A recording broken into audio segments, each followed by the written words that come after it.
Welcome to McPlum, simple solutions served daily.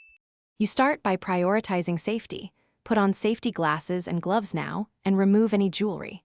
Once done, turn the engine to idle and pull off the spark plug cap so the unit cannot start. Make sure to clear a 3-meter work area and lay the trimmer flat. Next, unlock or unscrew the cutting head cover per your model. You need access to the spool and retaining parts.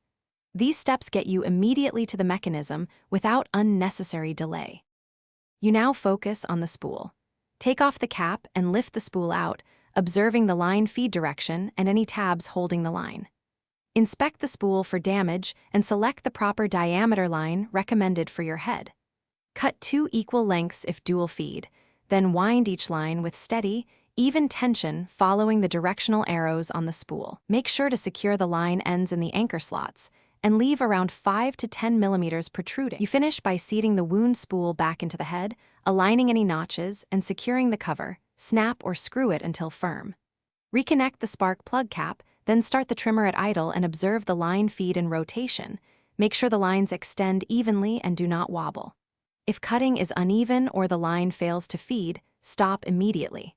Troubleshooting tip: check for tangles or crossed wraps, confirm line direction, and replace a cracked or warped spool before retrying. Thanks for watching. Stay juicy and subscribe.